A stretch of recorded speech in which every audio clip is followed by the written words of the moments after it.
Welcome to Learners Math TV.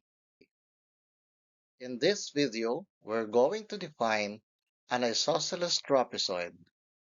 Identify the key properties of an isosceles trapezoid and apply these properties to solve geometric problems involving isosceles trapezoid. Now, what is an isosceles trapezoid?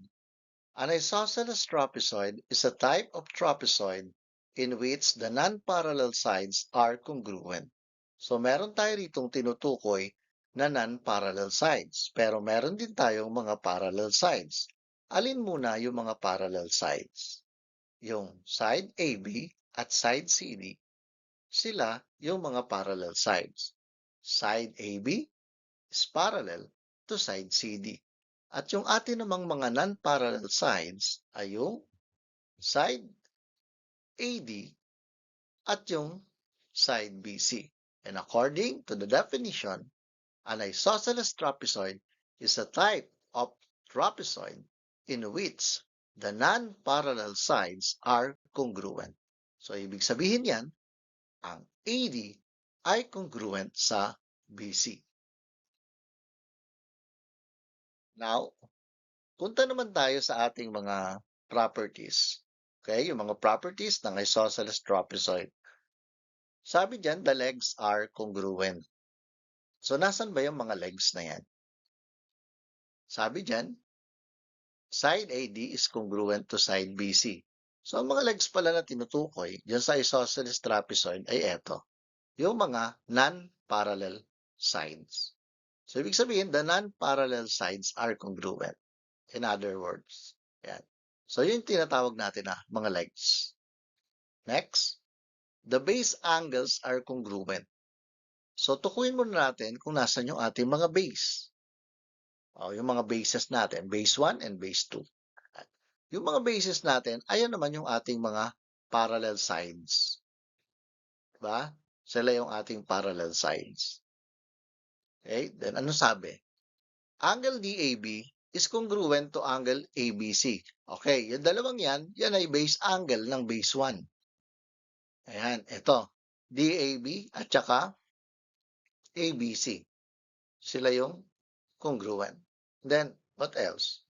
Ito pa. Yung angle ADC at angle BCD, ayan, congruent din silang dalawa. Sila naman yung angle ng base 2. They are the angles of base 2. So, ayan ang sinasabi ng ating property that the base angles are congruent. Next, the diagonals are congruent. So, kapag nag-construct tayo ng diagonals dyan, so ibig sabihin, yung diagonal AC ay congruent sa diagonal BD. So, next, the segment connecting the midpoints of the leg is parallel to the bases and its length is half the length of the bases. So, kung babalikan natin yung ating previous video about the mid-segment theorem of a trapezoid, kahit naman hindi sa isosceles trapezoid, kahit dun sa regular trapezoid lang natin, ay applicable ang property na ito. So, kaya, ang sinasabi dyan, etong point E at saka point F, pag kinonect natin yan, yung segment na yan, o yung line segment na yan, yan yung ating mid-segment.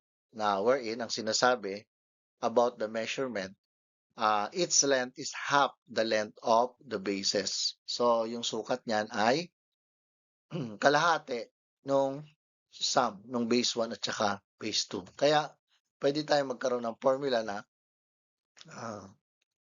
EF, this segment EF is 1/2 of the quantity base 1 plus base 2. Okay? So, another property. Okay? So, dito, the consecutive angles between two bases are supplementary. So, eto yung mga yon. Yung angle ADC, ito yan. Tapos yung angle BAD, ito. They are consecutive. So, it means they are supplementary. Ibig sabihin, pag inad, 180 degrees. Okay? So, wag kayong malilito class. Ayan. Ang sabi dito ay angle ABC at angle BCD. So, itong dalawa naman yon. Consecutive angles din sila, kaya sila ay supplementary. Okay? Do not be confused. Yung A at saka B, yung angle A at saka angle B ay ano rin sila? I mean, consecutive, but they are not supplementary because they are base angle. Samantalang ito, they are angles between bases. Magkaiba yun ha. Etong dalawa, okay, baka kasi kayo malito, ah, angle A and angle B are also consecutive angles, but they are not supplementary. Kasi sabi dito, the consecutive angles between two bases are supplementary. Alin lang yon? Yung consecutive angles between sa gitna ng dalawang bases. Samantalang ito ay base angle. Okay? So, do not be confused about that. Now, let us apply those properties to solve problems involving isosceles trapezoid. Now, let us apply the properties of an isosceles trapezoid to solve this problem.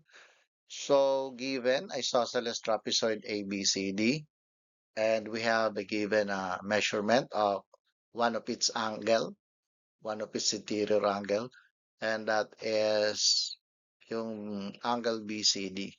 Okay? So for our solution, because we're going to find the measure of angle ADC, angle BAD, and angle ABC. So, since angle ADC is congruent to angle BCD, so ito raw ay congruent dito, ADC. Ito ay congruent dito sa ating given angle. Okay, bakit siya congruent? Based on the properties of isosceles trapezoid, this is our reason. The base angles are congruent. So kung congruent pala yung base angle, it means to say, angle ADC is equal to 67 degrees. So ayan yan. 67 degrees siya. So, nasagot na natin yung number 1. So number 2, since ang angle BAD plus angle ADC ay equal sa 180 because they are consecutive angles between, di ba? The bases. Di ba? Yun yung ating reason. Di ba? The consecutive angles between two bases are supplementary. So, ang ibig sabihin yan, we're just going to subtract 180, di ba? Mag-minus lang tayo ng 67 dyan, makuha natin yung angle BAD. Ayan. And that is 113 degrees.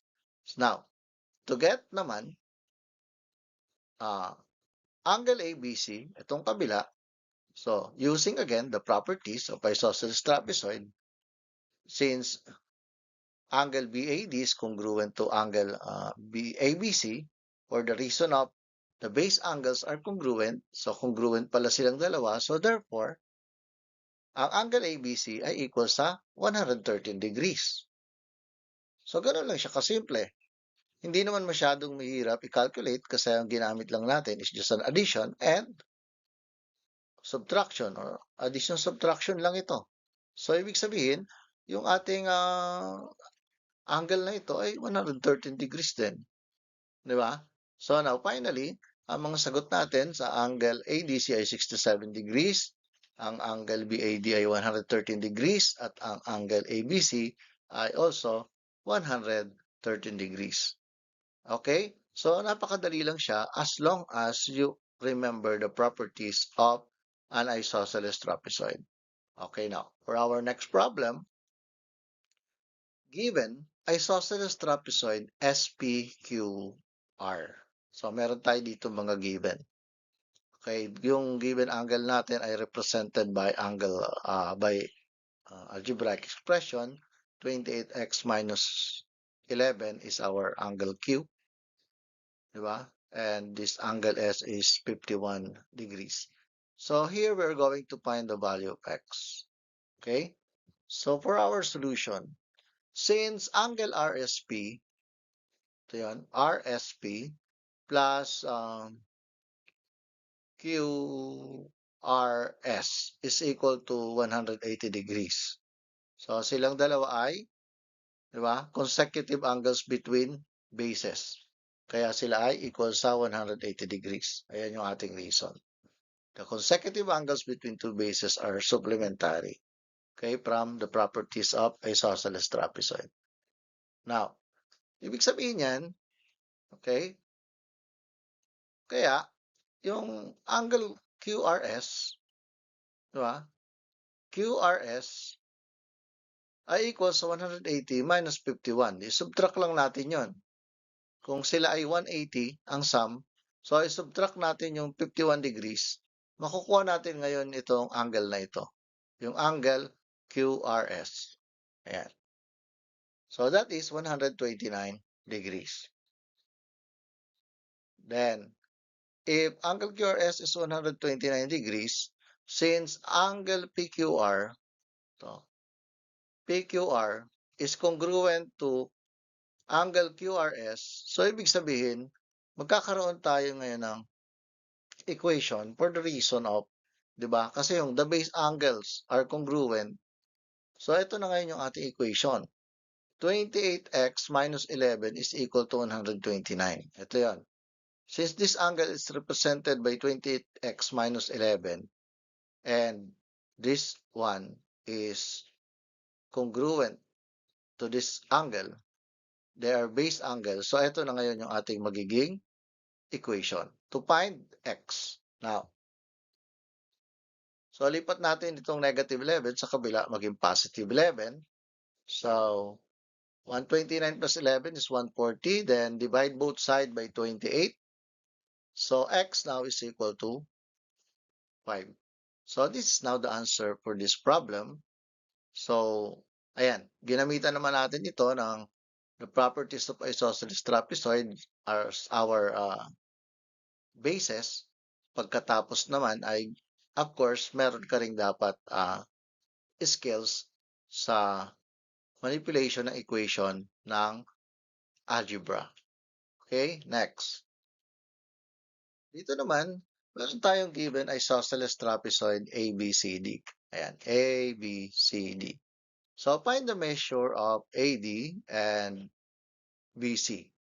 So, ano ba yung ating solution dito? So, since AD is congruent to BC, for the reason of the legs are congruent, okay? Diba? Isa yan sa ating property. Isa yan sa ating mga properties. The legs are congruent. So, ibig sabihin, yung AD ay congruent sa BC. So, ibig sabihin niya, ng equation na natin ngayon ay, okay, kaya ang equation ay 8x is equal to 3x plus 4. Itong 8x, ito yung nagre-represent ng measurement ng AD. At yung 3x plus 4 ang nagre-represent ng measurement ng BC. Since they are congruent, so they are equal in length. Ayan. So ngayon, yung 3x, which is the same term as 8x, so lipat natin sa kabila ng equation. So 8x minus 3x is equal to 5x. So 5x is equal to 4. So divide both sides by 5. It means to say the value of x is 4 over 5. So we're going to use that value ng x to find the measure of side AD and side BC. So gawin natin. Ayan. Okay, therefore, ang AD natin, since ito ay equal sa 8x, so 8 times 4 over 5 is equal to 32 over 5. So, ang ating AD ay 32 over 5. So, that is 6.4 units. So, ang sukat ngayon ng ating AD ay 6.4 units. Okay?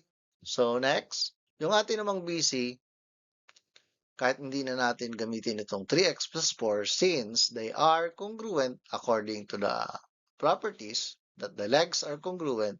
So, BC is also equal to 6.4 units. So, ngayon, ito yung ating mga, okay, final answer. AD is equal to 6.4 units and BC is equal to 6.4 units. Lagi lang natin tatandaan, sa math ay maaari kang maging mahusay kung lagi kang handa na mag-practice o magsanay.